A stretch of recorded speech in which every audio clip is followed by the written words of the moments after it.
Hello student, good morning. आज हम व्याकरण चैप्टर लेकर आए हैं। व्याकरण के बारे में तुम्हें बताएंगे। व्याकरण, ध्यान से देखना।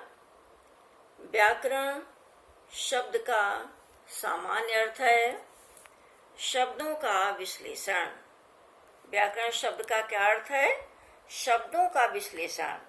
अर्थात व्याकरण भाषा के मानक रूप का निर्धारण करता है। व्याकरण क्या करता है? भाषा के मानक रूप का निर्धारण करता है। जैसा हम लोगों ने पीछे क्लास में जाना कि भाषा के अनेक रूपों में से मानक रूप भी भाषा का एक रूप है, तो व्याकरण भाषा के मानक रूप का निर्धारण करता है। अब आगे देखते हैं व्याकरण की परिभाषा। ध्यान से देखो, व्याकरण की परिभाषा। हम व्याकरण को कैसे परिभाषित कर सकते हैं? व्याकरण एक ऐसा शास्त्र है जो भाषा के वर्णों, शब्दों और वाक्यों का शुद्ध ज्ञान एवं प्रयोग सिखाता है। समझ में आ रहा है? व्याकरण एक ऐसा शास्त्र है जो भाषा के वर्णों, शब्दों और वाक्यों का शुद्ध ज्ञान एवं प्रयोग सिखाता है। व्याकरण किसी भी भाषा का शुद्धतम रूप प्रस्तुत करने का प्रयास करता है। समझ में आया बच्चों? व्याकरण के द्वारा हमें भाषा के वर्णों, शब्दों और वाक्यों का शुद्ध ज्ञान होता है और फिर हम उसको प्रयोग करने का ढंग सीखते हैं। व्याकरण किसी भी भाषा का शुद्ध रूप हमको समझाता है। ठीक है, तो व्याकरण समझ में आए। व्याकरण क्या है? व्याकरण शब्दों का विश्लेषण है और व्याकरण के द्वारा हम भाषा के वर्णों को जानते हैं, शब्दों को जानते हैं और वाक्यों का शुद्ध ज्ञान प्राप्त कर और सही ढंग से प्रयोग करते हैं। समझ में आया? अब आगे हम देखेंगे व्याकरण का प्रयोजन, अर्थात व्याकरण का उद्देश्य क्या है। व्याकरण हमारे लिए क्यों जरूरी है? व्याकरण का उद्देश्य क्या है? ध्यान समझना। बच्चा अपने परिवार में रहकर बहुत सारे शब्द बोलता है। उसे व्याकरण की दृष्टि से शब्दों का ज्ञान नहीं होता, वो कुछ भी बोलता रहता है। यह आवश्यक नहीं कि किसी भाषा को सीखने के लिए व्याकरण का ज्ञान आवश्यक हो। जब बच्चा छोटा होता है तो वह कुछ भी बोलता रहता है, उस समय उसे भाषा के व्याकरण का ज्ञान नहीं होता, लेकिन फिर भी वह बहुत सारे शब्दों को सीख लेता है। लेकिन जैसे जैसे बच्चा बड़ा होता है वह भाषा के स्वरूप को अधिक स्पष्ट रूप से समझना चाहता है। जैसे जैसे वो बड़ा होता है वो चाहता है कि हमें भाषा का सही रूप मालूम हो, उसका सम्यक ज्ञान प्राप्त करना चाहता है। तब व्याकरण का अध्ययन आवश्यक होता है। तब वह उसके भाषा का सही ज्ञान प्राप्त करने के लिए उसे व्याकरण का अध्ययन जरूरी हो जाता है। और व्याकरण का ये उद्देश्य है कि भाषा का सही रूप से ज्ञान देना। दूसरी बात देखो, व्याकरण हमारे लिए क्यों जरूरी है? अपनी मातृभाषा के अतिरिक्त, मातृभाषा क्या है? जो बच्चा अपने परिवार में बोलता है। तो व्याकरण का उद्देश्य क्या है कि अपनी मातृभाषा के अतिरिक्त यदि कोई और भाषा सीखी जाती है तो उसके ज्ञान के लिए तथा शब्दों और वाक्यों के प्रयोग के लिए भी व्याकरण का ज्ञान आवश्यक होता है। जब हम कोई और भाषा सीखना चाहते हैं तो उसके लिए हमें उसके शब्दों के बारे में मालूम करना होता है और वाक्यों का प्रयोग कैसे होता है, इसको जानने के लिए भी हमें व्याकरण की आवश्यकता पड़ती है। समझ में आया? यहाँ देखिए व्याकरण का उद्देश्य क्या है।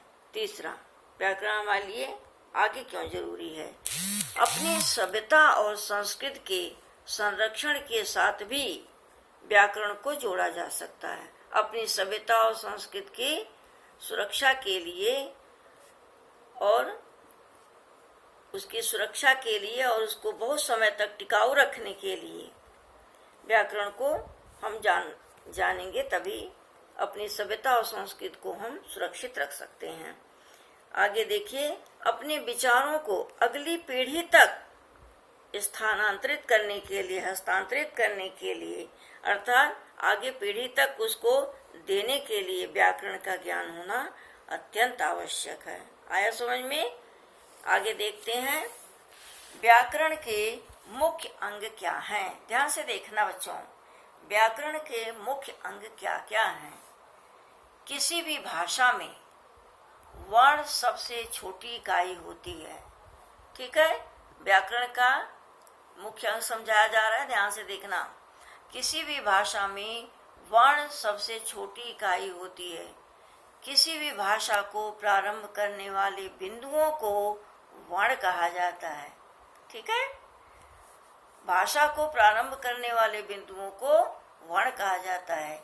इन्हीं वर्णों के मेल से शब्दों का निर्माण होता है। देखिए कितने अच्छे से समझाया जा रहा है तुम्हें। किसी भी भाषा में वर्ण सबसे छोटी इकाई होती है और उस भाषा को प्रारंभ करने के लिए जो बिंदु प्रयोग किए जाते हैं उन्हीं को वर्ण कहते हैं। इन्हीं वर्णों के मेल से शब्दों का निर्माण होता है। शब्दों के सार्थक मेल से वाक्यों का निर्माण होता है। समझ में आया? इस प्रकार व्याकरण को 3 भागों में विभाजित किया जा सकता है। व्याकरण को हम 3 भागों में बांट सकते हैं। सबसे पहले है वर्ण विचार। ठीक है, वर्ण विचार। व्याकरण में हम सबसे पहले वर्णों के बारे में जानते हैं। अब देखो इसमें क्या क्या आता है।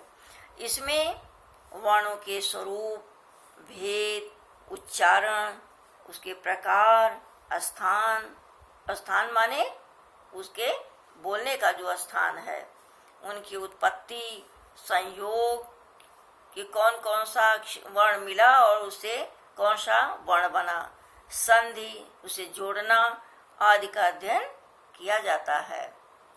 उसके बाद है शब्द विचार। शब्दों का विचार किया जाता है। इसमें शब्द विचार वाले अंग में क्या सीखते हैं हम? इसमें शब्दों का स्वरूप कैसा है, भेद, उत्पत्ति, उसके प्रकार, लिंग, वचन, काल आदि का अध्ययन किया जाता है। ध्यान से देखना। तीसरा है वाक्य। वाक्यों पर विचार करते हैं। व्याकरण के तीसरे अंग में हम वाक्यों पर विचार करते हैं। इसके बारे में जानकारी, विचार माने जानकारी लेना। तो व्याकरण के तीसरे अंग में हम वाक्यों के बारे में जानते हैं। इसमें शब्दों द्वारा वाक्य रचना, उसके भेद, अंग प्रत्यंग, उसका भेद का प्रभेद, विभिन्न प्रकार के पत्र, कहानी, विराम चिन्हों आदि का अध्ययन किया जाता है। समझ में आया? एक बार हम फिर से देखते हैं व्याकरण क्या है। व्याकरण शब्द का सामान्य अर्थ है शब्दों का विश्लेषण। व्याकरण भाषा के मानक रूप का निर्धारण करता है। व्याकरण की परिभाषा देखिए। व्याकरण एक ऐसा शास्त्र है जो भाषा के वर्णों, शब्दों तथा वाक्यों का शुद्ध ज्ञान एवं प्रयोग सिखाता है। समझ में आया? व्याकरण किसी भी भाषा का शुद्धतम रूप प्रस्तुत करने का प्रयास करता है। किसी भी भाषा को शुद्ध रूप से प्रस्तुत करता है तो व्याकरण है। व्याकरण का उद्देश्य क्या है? व्याकरण का उद्देश्य पहला ये है कि जब व्यक्ति छोटा होता है तो अपने परिवार में बहुत सारे शब्द बोलता है, तो उस शब्दों का उसको ज्ञान नहीं होता व्याकरण की दृष्टि से, लेकिन न जानते हुए बच्चा बहुत कुछ सीख लेता है। लेकिन जैसे जैसे वो बड़ा होता है उसको उस शब्दों के बारे में जानकारी करने की इच्छा होती है कि यह शब्द किस प्रकार का शब्द है, तब व्याकरण की आवश्यकता होती है। दूसरी चीज है कि जब हम अपनी मातृभाषा के अतिरिक्त दूसरी कोई और भाषा सीखना चाहते हैं तब हमें उस भाषा के शब्दों और वाक्य के प्रयोग के लिए भी व्याकरण का ज्ञान होना जरूरी है। तीसरी चीज, अपनी सभ्यता और संस्कृति को टिकाऊ रखने के लिए भी हम व्याकरण को जानना चाहते हैं। और उसे अपने विचारों को अगली पीढ़ी तक सुरक्षित रखने के लिए व्याकरण हमें आवश्यक है। तो व्याकरण का अनेक प्रकार से व्याकरण का बहुत उद्देश्य है। व्याकरण हमें भाषा के बारे में पूरी जानकारी देता है। आगे का है व्याकरण के मुख्य अंग, यानी व्याकरण हमें कितने प्रकार का ज्ञान देता है। व्याकरण हमें 3 प्रकार का ज्ञान देता है। भाषा में भाषा के वर्णों का ज्ञान देता है, किसी भी भाषा में कौन से वर्ण प्रयोग किए जाते हैं, हमें शब्दों का ज्ञान देता है और वाक्यों का ज्ञान देता है। व्याकरण हमें 3 प्रकार से हमारे ज्ञान को बढ़ाता है, वर्णों के बारे में, शब्दों के बारे में, वाक्यों के बारे में। समझ में आया बच्चों? तो आज हम लोगों ने व्याकरण के बारे में समझा। जो कुछ भी समझाया जाता है बच्चों, ध्यान से समझा करो, सुना करो और उससे संबंधित जो भी प्रश्न दिए जाते हैं उसे मन से किया करो, तो मुझे अच्छा लगेगा। समझ में आया? इससे जो कुछ भी आज समझाया गया उससे संबंधित 2 प्रश्न तुम्हें दे रहे हैं। यह इन प्रश्नों के उत्तर लिखकर मुझे जरूर दिखाना। सबसे पहला प्रश्न है व्याकरण क्या है, इसे परिभाषित करो। ठीक है, जैसा तुम्हें बताया गया इसका उत्तर लिखना। दूसरा है व्याकरण के मुख्य अंगों को विस्तार से लिखो। इन दोनों प्रश्नों के उत्तर लिखकर मुझे अवश्य दिखाना। ठीक है, अगले दिन हम लोग नए टॉपिक के साथ फिर मिलेंगे। Thank you student.